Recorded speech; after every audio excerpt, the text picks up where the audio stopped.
अस्सलामुअलैकुम students, BBA 6। Yes बेटा, आज है हमारा लेक्चर नंबर 19 और ये हमारा सेकंड लास्ट लेक्चर है इस सेमेस्टर का। इसके बाद बस एक लेक्चर नंबर 20 होगा and then all your responsibility at my side will be ended up regarding delivering the lecture. तो बेटा हमने इन दो टॉपिक्स में, यानी कि दो लेक्चर जो हमारे ये दो रह गए हैं लास्ट वाले लेक्चर्स, इनमें हमने जो टॉपिक कवर करने हैं वो टोटल 5 टॉपिक्स हैं।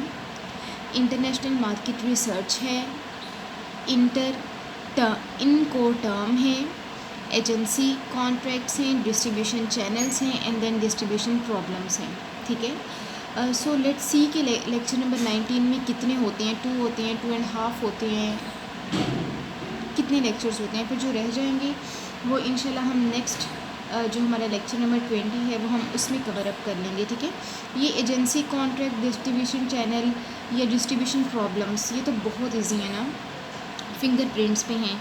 हाँ, समझने की जो बात है वो इंटरनेशनल मार्केट रिसर्च को समझना है और इन कोर टर्म्स को समझना है। ठीक है, मार्केट रिसर्च क्योंकि ये रिसर्च का सब्जेक्ट है, तो आई होप सो कि आप बच्चों ने इस आई थिंक सेमेस्टर में अपने पूरा एक रिसर्च का सब्जेक्ट पढ़ा है, तो वो आपको ज़्यादा अंडरस्टैंडिंग होगी कि प्राइमरी डाटा क्या होता है, सेकेंडरी डाटा क्या होता है, स्टैंडर्डाइज्ड डाटा क्या होता है। इन सब टर्म्स की जो है वो बेसिक अंडरस्टैंडिंग तो होगी, लेकिन चूंकि हमारा सब्जेक्ट इंटरनेशनल बिज़नेस का है, सो दैट्स वाई हम बात भी इंटरनेशनल बिज़नेस के बारे में ही करेंगे। ठीक है, क्योंकि ये बात प्रोडक्ट की है, ये एक प्रॉपर रिसर्च की नहीं है, ये बात प्रोडक्ट की है। ये प्रोडक्ट को किस तरह से मार्केट में लॉन्च करना है,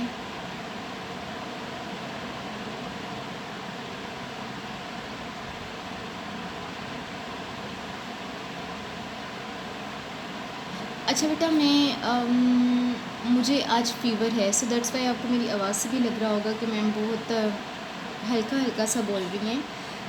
फ़ीवर है और इस वजह से मेरा बोलने को दिल नहीं कर रहा, क्योंकि मेरे सर में भी काफ़ी हेडेक है, आइज़ में।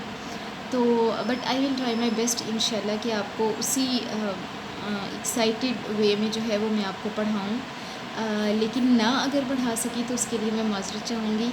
ठीक है, इंशाल्लाह ये आज क्योंकि लेक्चर नंबर 19 और 20 ये दोनों मैंने आज ही अपलोड करने हैं। स्ट्रिक्ट जो हैं वो हैं, पीछे से ऑर्डर्स हैं, तो और मुझे ये दोनों फ़ीवर में ही करने पड़ेंगे। तो आई होप सो बेटा कि आप लोग इस चीज़ को माइंड नहीं करेंगे, और बात तो कॉन्सेप्ट को समझने की है, बात उन चीज़ों की है जो हमारा मेन पर्पस है, and I will try my best कि ये आपका जो है ये कंप्लीट हो। ठीक है, अच्छा बेटा, हमारा जो पहला टॉपिक है जो लेक्चर नंबर 19 का है वो है इंटरनेशनल मार्केट रिसर्च प्रोसेस। ठीक है, अब मैं पहले आपको इसका थोड़ा सा इंट्रोडक्शन देती चलूँ कि लेक्चर नंबर 3 में आई थिंक मैंने आपको डायरेक्ट मार्केटिंग और इनडायरेक्ट मार्केटिंग का कॉन्सेप्ट दिया था कि डायरेक्ट मार्केटिंग में क्या करते हैं कि आप डायरेक्टली जाके या तो अपना वहाँ पे पावर प्लांट, प्रोडक्शन प्लांट, कुछ इस तरह का, यानी कि ये डायरेक्ट फॉरेन इन्वेस्टमेंट के लिहाज से भी आ जाएगा कि आप डायरेक्टली ख़ुद वहाँ पे जाके जो ऑनर है, जो प्रोड्यूसर है प्रोडक्ट का, वो ख़ुद वहाँ किसी फॉरेन मार्केट में जाके जो है वो मार्केटिंग भी करता है, वो मैन्युफैक्चरिंग भी करता है, यानी कि वो किसी भी सेकेंड या थर्ड पार्टी, जिसको हम डिस्ट्रीब्यूटर्स कहते हैं, जिनको हम एजेंट्स कहते हैं, या जिनको हम जो कमीशन लेते हैं, उनकी हेल्प के बगैर जब आप डायरेक्टली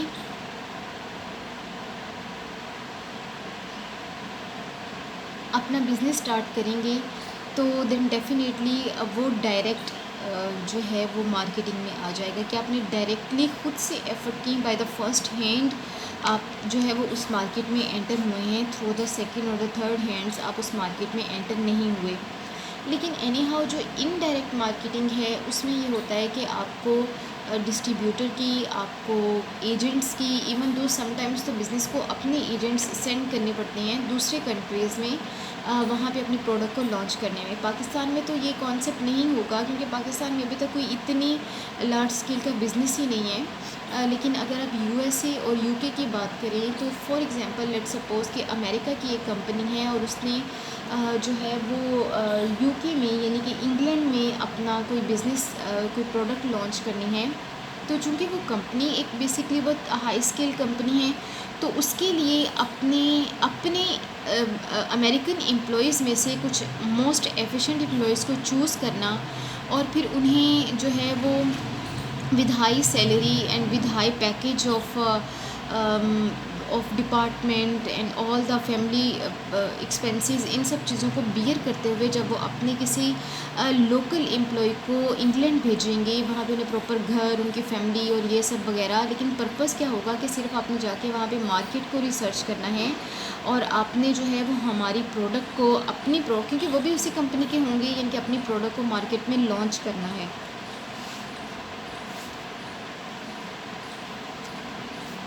तो चूँकि ये काम जो है ये डायरेक्ट कंपनी के ज़रिए से किया जा रहा है, कंपनी खुद ह्यूमन कैपिटल पे इन्वेस्ट कर रही है इस एग्जांपल के लिहाज से, तो ये डायरेक्ट मार्केटिंग में आ जाएगा, ठीक है।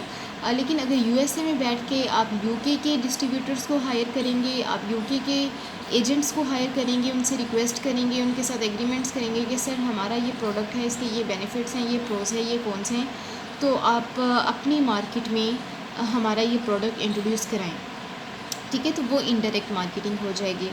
अच्छा बेटा, अब चाहे आप डायरेक्ट मार्केटिंग में चल रहे हैं या चाहे आप इनडायरेक्ट मार्केटिंग में चल रहे हैं, but there is a process of research that you have to follow. और वो प्रोसेस ऑफ रिसर्च आप किसी भी सब्जेक्ट में बात कर लें, वो ऑलमोस्ट आपको सेम ही मिलता है, कोई 2-4 पॉइंट्स के डिफरेंस के साथ, ठीक है। हमने कंज्यूमर बिहेवियर में भी जो है ये रिसर्च प्रोसेस किया हुआ है, secondary data, primary data and then research standardise है, कस्टमाइज्ड है, ये सब चीज़ें हमने की हुई हैं, ठीक है।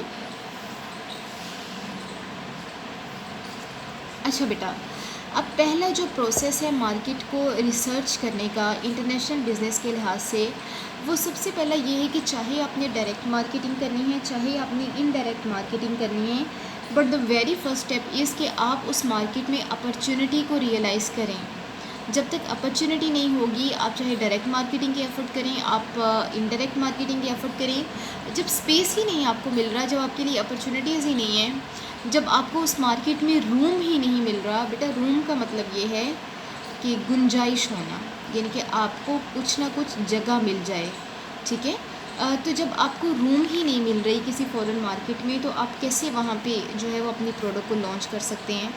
तो the very first step in the process इसके आप अपनी अपॉर्चुनिटीज़ को रियलाइज़ करें। एंड देन अगर आपने अपॉर्चुनिटीज़ को रियलाइज़ कर लिया है और आपको पॉजिटिव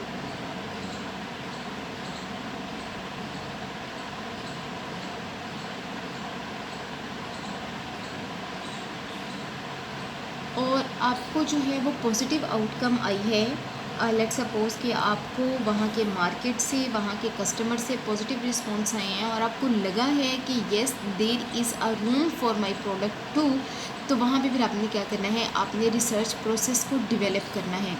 उस रिसर्च प्रोसेस में आपने ये देखना है कि मेरे रिसर्च के ऑब्जेक्टिव्स क्या हैं। अब जैसे फॉर एग्जांपल इंटरनेशनल बिजनेस में आपके ऑब्जेक्टिव्स क्या होंगे कि आपने अपने टारगेट कस्टमर्स को पहले तो अट्रैक्ट करना है, अट्रैक्ट करने के बाद उनको सेटिस्फाई करना है with the use of the product, ठीक है ये। और फिर आप देखेंगे कि यार जो मेरे टारगेटेड कस्टमर हैं, क्योंकि हर प्रोडक्ट अपना टारगेट कस्टमर साथ लेकर आती है, ये बिज़नेस को पहले ही डिफ़ाइन करना पड़ता है कि हम ये प्रोडक्ट बनाने जा रहे हैं, हमारी प्रोडक्शन जो है वो इस नेचर की है, तो वो उसकी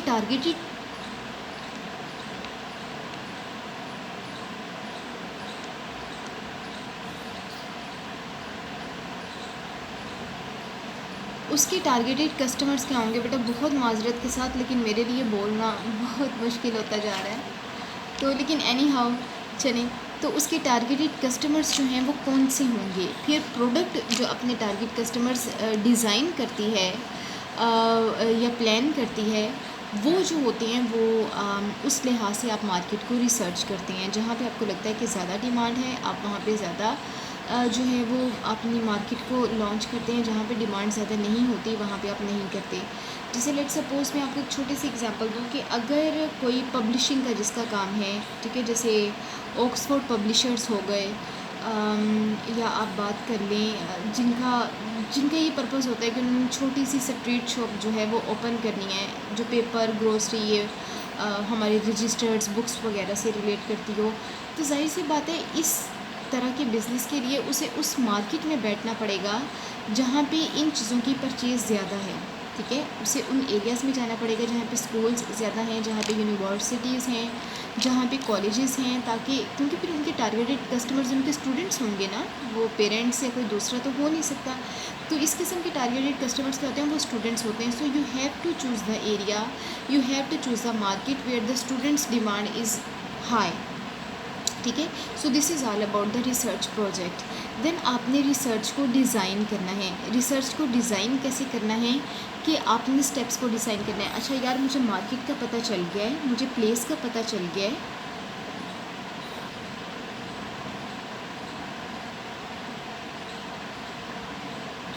तो अब अपनी मार्केट की रिसर्च पे या प्लेस की रिसर्च पे आप ये डिज़ाइन करेंगे कि एक्चुअली मेरे काम से रिलेटेड किस प्रोडक्ट की डिमांड ज़्यादा है। अब आपके पास बुक्स की भी प्रोडक्ट्स हैं, आपके पास रजिस्टर्स की भी प्रोडक्ट्स हैं, आपके पास और भी बहुत ज़्यादा स्टेशनरी की प्रोडक्ट्स हैं, और हर प्रोडक्ट की डिमांड जो है वो डिफरेंट होगी according to the time period and according to need.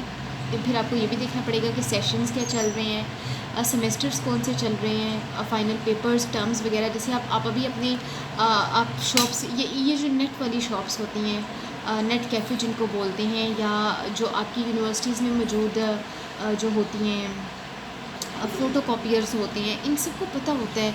आप इनके बारे में इवन स्टूडेंट्स से ज़्यादा इन्हें इन्फॉर्मेशन होती है कि पेपर कब आने वाले हैं, मिड टर्म्स कब हैं, और किस चीज़ की ज़रूरत ज़्यादा पड़ेगी, किस बुक से ज़्यादा अच्छी तैयारी हो सकती है। इन सब चीज़ों का जो है वो ज़्यादा अच्छे से इन इन इन लोगों को पता होता है, क्योंकि ये बिज़नेस मैन होते हैं, ये वहाँ पे बैठे हुए होते हैं, इनकी प्रॉपर रिसर्च होती है। तो इसको कहते हैं कि रिसर्च डिज़ाइन करना। आपको पहले देखना पड़ेगा कि हर चीज़ आपको फेमिलियर होना पड़ेगा उस मार्केट के सिस्टम के साथ, ठीक है। और फेमिलियर होने के साथ साथ फिर आपको according to that time period अपनी प्रोडक्ट्स को मार्केट में प्रोवाइड करना पड़ेगा, ठीक है। And then collection of information, आपको जो है वो कलेक्शन ऑफ इन्फॉर्मेशन लेनी पड़ेगी। अब कलेक्शन ऑफ इन्फॉर्मेशन में बेटा ये रिसर्च आर्टिकल्स के लिहाज से ज़्यादा उन्होंने बात की है कि जब आप आर्टिकल्स लिखते हैं या आप रिसर्च कंडक्ट करते हैं, ये नहीं कि ये आप कह सकते हैं कि ये एरिया उस रिसर्च का है जो आपने सब्जेक्ट अलग से रिसर्च का पढ़ा है, ठीक है, बिज़नेस रिसर्च का। तो बेटा इसमें सबसे पहले आप क्या करते हैं, आप इवेल्यूएट करते हैं अपने लिटरेचर को। लिटरेचर रिव्यू का पता है ना आपको, जिसमें आप जो पास्ट आपकी रिसर्चर्स होते हैं उन्होंने अपनी रिसर्च प्रेजेंट की होती हैं, एंड देन आप उन रिसर्चेस को अपनी रिसर्च में एक स्मॉल समरी बना के कोड करते हैं, जिसको हम लिटरेचर रिव्यू कहते हैं। तो सबसे पहले आपने प्रीवियस रिसर्चेस को भी देखना है कि प्रीवियस रिसर्चेस क्या कह रही हैं, और हमारी रिसर्च में ऐसा what is something new in our research which can be beneficial and which can be presentable to the in front of the today's market, ठीक है। एंड देन आपने प्रॉब्लम स्टेटमेंट अपनी बनानी है। बेटा प्रॉब्लम स्टेटमेंट का मतलब ये होता है कि हर आर्टिकल की, हर रिसर्च की अपनी प्रॉब्लम स्टेटमेंट होती है, और प्रॉब्लम स्टेटमेंट में basically you people have to define कि why we are conducting this research, ठीक है। ऐसा क्या था जो पिछली रिसर्चेस में नहीं हुआ, और ऐसा क्या है जो मेरी रिसर्च में होगा। एंड देन रिसर्च ऑब्जेक्टिव्स, कि मेरा ये मकसद है रिसर्च को डिफ़ाइन करने का। प्रॉब्लम स्टेटमेंट में डायरेक्टली प्रॉब्लम्स कोड कर सकते हैं, और वो प्रॉब्लम्स ऑब्जेक्टिव्स भी हो सकते हैं, but you have to change the statement little bit just to diagnose with these two different terminologies, ठीक है। अच्छा बेटा आगे हमारे पास आ जाता है हाइपोथेसिस। अच्छा बेटा हाइपोथेसिस जो होता है ये हर रिसर्चर की कुछ एक्सपेक्टेड स्टेटमेंट होती है, या एक्सपेक्टेड कंक्लूजन स्टेटमेंट होती है अपने रिसर्च के काम से रिलेटेड, ठीक है। अब जैसे लेट सपोज़ कि मैं आपको एक छोटी सी एग्जांपल देती हूँ। आपको भूख लगी हुई है और आपकी अम्मा ने अभी हंडिया शुरू ही की है, तो आप पूछते हैं कि मम्मा कितनी देर है, मतलब कितना टाइम लग जाएगा, तो वो अंदाज़न अपने अंदाज़े के लिहाज से वो आपको बताती हैं कि बेटा maximum half an hour, 45 minutes या फिर 1 आवर, ठीक है, जितना भी टाइम रिक्वायर्ड होता है। तो हर एक बंदा जो वो काम कर रहा है, ये जिसने फ्यूचर में जाके वो काम करना है और उन सारे कुकिंग के प्रोसेस से गुजरना है, तो उसको कहीं ना कहीं थोड़ा रफ सा आइडिया तो होता है ना कि यार मेरा कंक्लूजन ये निकलेगा, ठीक है। जैसे लेट सपोज अभी मैं अपने घर में जब हंडिया बनाती हूँ, तो हंडिया बनने से पहले मुझे अंदाज़ा हो जाता है कि ये हंडिया कैसी बनी हुई होगी, ठीक है। अगर कहीं ना कहीं मुझसे किसी दिन ज़्यादा स्पाइसी हो गई हो, ज़्यादा मिर्चें ज़्यादा डल गई हों, तो मैं जो है वो पहले से अनाउंस कर देती हूँ कि अभी मुझे लग रहा है कि आज जो है वो हंडिया में मिर्चें ज़रा ज़्यादा हैं, ठीक है। सो एनी हाउ, चूँकि वो काम मैं I am doing that work holder, मैं उस काम को करने वाली हूँ और मैंने फ्यूचर के अगले कुछ 30-35 मिनट में वो कुकिंग का प्रोसेस करना है। और इसी तरह से आपकी रिसर्च प्रोसेस अगर 1 साल की है, 1 सेमेस्टर की है, तो आप स्टूडेंट्स को कोई रफ़ आइडिया तो होता ही है ना कि यार मेरी रिसर्च जो है वो इस किस्म का कंक्लूजन दे सकती है। So this is all about the statement about the possible outcomes, कि आपने खुद से एक स्टेटमेंट दे, वो स्टेटमेंट जस्टिफाई भी हो सकती है डिपेंडिंग अपॉन योर रिज़ल्ट, और वो स्टेटमेंट नॉन जस्टिफाइबल भी हो सकती है डिपेंडिंग अपॉन योर रिज़ल्ट। अगर तो नॉन जस्टिफाई हो गई है देन आपको उसको दोबारा से चेंज करना पड़ता है on the basis of your own results, जो आपकी रिसर्च के अपने रिजल्ट्स हैं। लेकिन अगर वो कहीं ना कहीं जस्टिफाई हो रही है then it's okay, then you can keep with that statement too. बेटा अगला आ जाता है हमारे पास collection of information. Collection of information में हमारे पास बेटा कि आपने जब इन्फॉर्मेशन को कलेक्ट करना है तो आपके पास आपने कौन कौन से टूल्स जो हैं वो यूज़ करने हैं, ठीक है। बेटा इसमें सबसे पहले हमारे पास स्टैंडर्डाइज्ड टूल्स आते हैं और दूसरा है कस्टमाइज्ड टूल्स, ये एक कैटेगरी है। Then primary data and secondary data, ये एक कैटेगरी है। बेटा स्टैंडर्डाइज्ड टूल्स वो होती हैं, इसमें हम प्रोडक्ट के लिहाज से बात करेंगे कि प्रोडक्ट क्या है, कि एक प्रोडक्ट ऐसी होती है, कुछ कंपनीज ऐसी होती हैं जो स्टैंडर्डाइज बेसिस पे अपने प्रोडक्ट्स जो हैं वो लॉन्च करती हैं। उन स्टैंडर्डाइज बेसिस का मतलब क्या होता है कि जैसे आपने किसी भी कंट्री में, चाहे वो डेवलप्ड कंट्री है चाहे वो अंडर डेवलपिंग कंट्री है, लेकिन आपकी प्रोडक्ट अपना स्टैंडर्ड मेंटेन रखती है, वो वहाँ पे एक लोकल नीड्स के लिहाज से लोकल नहीं हो जाती, वो अपना स्टैंडर्ड मेंटेन रखती है। जैसे लेट्स सपोज मैं आपको सबसे बड़ी एक एग्जांपल दूँ, तो इसमें आप एग्जांपल कोट कर सकते हैं।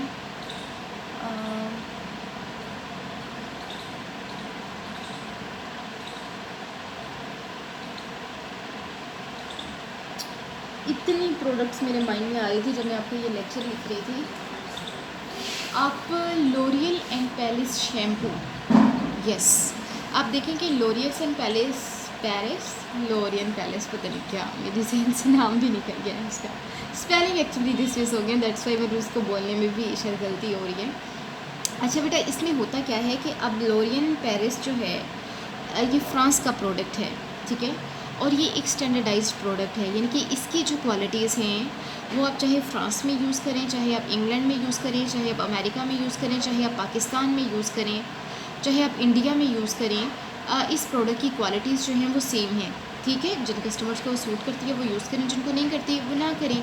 तो इसमें जो है वो एक लोकल मार्केट के लिहाज से कस्टमर को टारगेट करना या उनकी नीड की बेस पे जो है वो अपनी प्रोडक्ट को डिज़ाइन करना या प्रोड्यूस करना, ये बात नहीं है। एक स्टैंडर्डाइज जो प्रोडक्ट होती है वो अपनी कॉस्ट को भी मेंटेन करती है, ठीक है, उसकी कॉस्ट भी आपको फ़िक्स मिलेगी क्योंकि उसने अपना रेवेन्यू जो है वो फ़िक्स निकालना होता है, उसमें रिस्क कम होता है, ठीक है, क्योंकि उसने अपनी प्राइसेस जो है वो फ़िक्स की हुई होती हैं। एंड देन प्रोडक्ट क्वालिटीज़ जो है वो स्टैंडर्डाइज्ड होती हैं, वो सब स्टैंडर्डाइज नहीं हो सकती। सब स्टैंडर्डाइज का मतलब ये होगा कि आप जिस मार्केट में लॉन्च करें आप उसकी नीड्स के लिहाज से अपनी प्रोडक्ट को चेंज कर लें, ठीक है।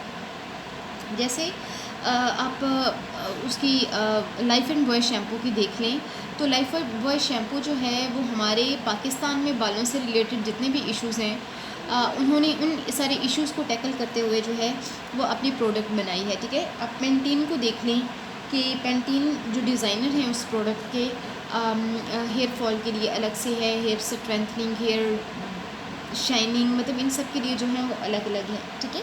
So this is the local market preference, but a standardise tool means कि आपकी प्रोडक्ट जो है वो एक स्टैंडर्डाइज कैटेगरी में लाई करिए और इस लिहाज से आपकी जो रिसर्च होनी चाहिए वो भी स्टैंडर्डाइज होनी चाहिए। ठीक है। देन कस्टमाइज्ड टूल्स में बेटा वो प्रोडक्ट आ जाती है जो आपकी कस्टमर्स के लिहाज से होती है। आपकी जिस मार्केट में जैसे कस्टमर्स हैं, आप वैसा अपने प्रोडक्ट को प्लान करते हैं और आप वैसा ही अपने प्रोडक्ट को लॉन्च करते हैं, ठीक है। जैसे सनसिल्क सबसे बड़ी एग्जांपल इसकी हो सकती है। सनसिल्क जो है वो पाकिस्तान में उसका प्रोडक्ट लॉन्च जो है वो डिफरेंट वे में है। अगर यही प्रोडक्ट जो है वो चली जाती है इंग्लैंड में, तो वहाँ पे इसका लॉन्च जो है वो ज़रा डिफरेंट कैटेगरी से होगा, डिफरेंट बेसिस पे होगा बेटा। इसी तरह से प्राइमरी डेटा है, देन सेकेंडरी डेटा है। प्राइमरी डेटा वो डेटा होता है जो आप खुद से रिसर्च करते हैं और जो फर्स्ट हैंड रिसर्चेस होती हैं, और सेकेंडरी डेटा वो है जो ऑलरेडी मौजूद रिसर्चेस से जो है वो आप लेते हैं। सो इट्स ऑल अबाउट कि आपने किस तरह की इंफॉर्मेशन में रिसर्च किस तरह की करनी है, ठीक है। देन बेटा उसके बाद जो प्रोसेस स्टेप आ जाता है, उसके बाद है डाटा एनालिसिस टेक्निक्स। आपने डाटा को एनालाइज करना है कि यार ये हमारे पास टोटल रिज़ल्ट्स आए हैं हमारी रिसर्च की। अब इन रिज़ल्ट्स की बेस पे हमने किस तरह से प्रोडक्ट को लॉन्च करना है, क्यों करना है और किन कस्टमर टारगेट्स को करना है और कितना हो सकता है सक्सेसफुल ये हमारे लिए। Then presenting the research reports, और फिर आपने जब अपनी रिसर्च रिपोर्ट्स फिर से आर्टिकल प्रेजेंट करना, पब्लिकेशंस प्रेजेंट करना, ये सब चीज़ें जो है ये आपने करनी होती हैं बेटा। ये एक ओवरऑल मार्केट के लिहाज से ये रिसर्च थी, बहुत डिटेल टॉपिक नहीं था, सिर्फ आप कह लेंगे 10% था रिसर्च। जो बिज़नेस रिसर्च का सब्जेक्ट है ये शायद उसका 10% था बस। लेकिन एनी ये इंटरनेशनल बिज़नेस के लिहाज से ये एक पूरा एक टॉपिक है, ठीक है। और अगर आपको इंटरनेशनल मार्केट रिसर्च के बारे में पूछा जाए तो आपने किसी एक प्रोडक्ट को पकड़ लेना है और उस प्रोडक्ट के लिहाज से जो है एक या दो प्रोडक्ट्स को पकड़ के तो इस पूरे को साथ साथ एग्जाम्पलीफाई करते करते इसको साथ में एक्सप्लेन भी करते चले जाना है, ठीक है बेटा। अगला हमारा जो है वो टॉपिक है इनकोटर्म्स के बारे में। ये वाला जो हमारा था सेकंड टॉपिक जो है इनकोटर्म्स, ठीक है बेटा। इनकोटर्म्स जो है वो इन एक अलग से वर्ड है, को अलग से है और टर्म्स अलग से है, ठीक है। इन स्टैंड्स फॉर द इंटरनेशनल, को stands for the commercial and terms stand for the terminologies, यानी कि इंटरनेशनल कमर्शियल टर्मिनोलॉजीज़। बेटा कमर्शियल होने का मतलब है मार्केट में एंटर होना। जिस तरह से प्रीवियसली मैंने आपको कोड्स करवाए हैं, UNCTAD कोड और हमने UCED कोड्स पढ़े हैं। कोड्स बेसिकली क्या है कि ये एग्रीमेंट्स है ना फॉरेन मार्केट में एंटर होने के लिए।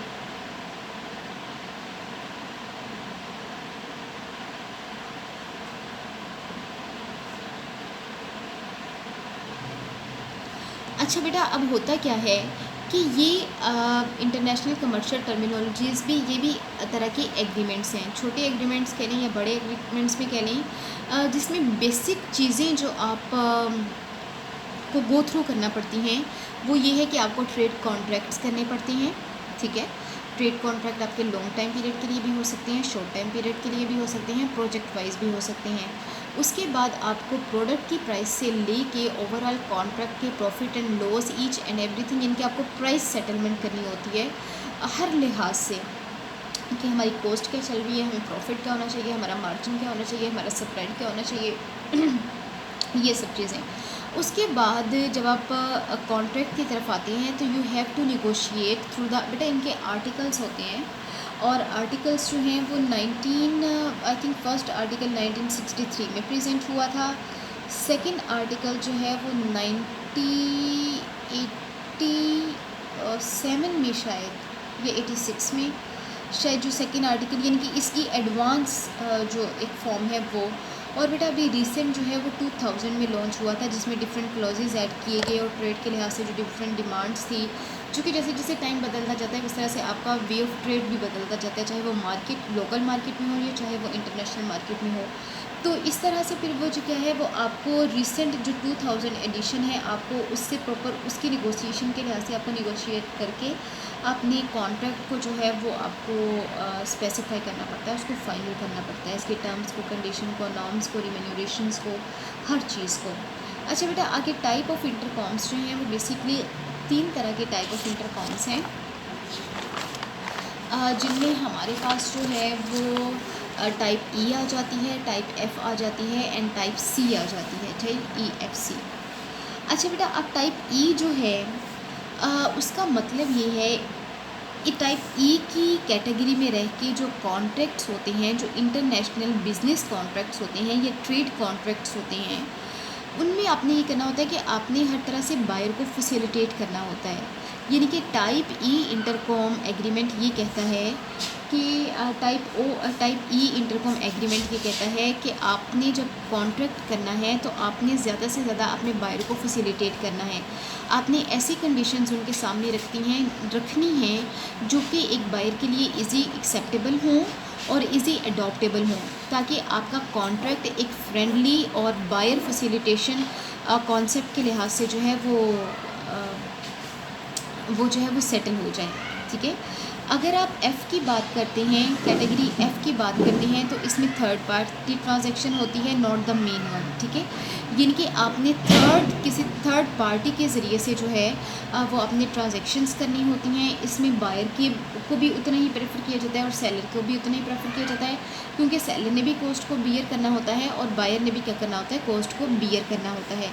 आगे जब आप सी कैटेगरी में चले जाते हैं तो वो हो जाता है indirect delivery with the paid transportation before load cost bear by the seller. अच्छा बेटा, इसमें ये बात आ जाती है, कैटेगरी जो है वो बेसिकली इसका फोकस जो है वो सारा उन सारी कॉस्ट बियरनेस पे है, यानी कि उन सारी कॉस्ट को टैकल करना है जो डिलीवर करने तक, प्रोडक्ट्स को डिलीवर करने तक जो है वो एक सेलर जो है वो बियर करता है। ठीक है, अब जैसे फॉर एग्जांपल बायर ने ये कहा कि सर आप अपने बिहाफ पे हमें प्रोडक्ट्स भेज दें।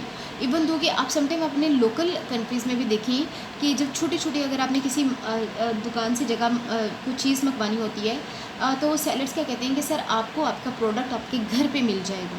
ठीक है, तो फिर ओवरऑल सेलर आपसे जो चार्ज करता है वो ओवरऑल उन सब जो कॉस्ट उसने बियर की हुई होती हैं वो उन बेसिस पे आपसे चार्ज करता है। इसी तरह से कैटेगरी जो है वो इंटरकॉम्स की वो इन्हीं सब चीज़ों को डील करती है कि सेलर ने कौन कौन सी कॉस्ट जो है वो फाइनल बायर तक को मिलने तक जो है वो बियर की हैं, और फिर उन पे जो प्राइस है, जो उन पे जो कॉन्ट्रैक्ट की आप कह लें कि सेटलमेंट है वो किस तरह से हैं। ठीक है, सो बेटा ये हमारा इंटरकॉम्स जो हैं ये बहुत सी टाइप्स की हैं, लेकिन जो बेसिक वन आती हैं जिसमें कि बायर की फैसिलिटेशन है, थर्ड पार्टी को किस तरह से डील करना है, या अगर ज़्यादा रिस्पॉन्सिबिलिटी लोड जो है वो सेलर पे है तो उसको किस तरह से डील आउट करना है, ये इस लिहाज से ये ज़्यादा थी, दैट्स वाई मैंने ये 3 ही आप में कोड की हैं। ठीक है, तो एनी हाउ ये आपका एक टॉपिक है। आज का लेक्चर नंबर 19 फिनिश हो गया बेटा अल्हम्दुलिल्लाह, एंड आई होप सो कि आप स्टूडेंट्स को समझ आई हो। मेरा थोड़ा डिलीवरिंग भी अलग था just because of my health, तो लेकिन एनी हाउ बेटा best of luck for you students. अगर आपको किसी भी किस्म की कोई क्वेरी हुई तो आप लोग मेरे से पूछ सकते हैं।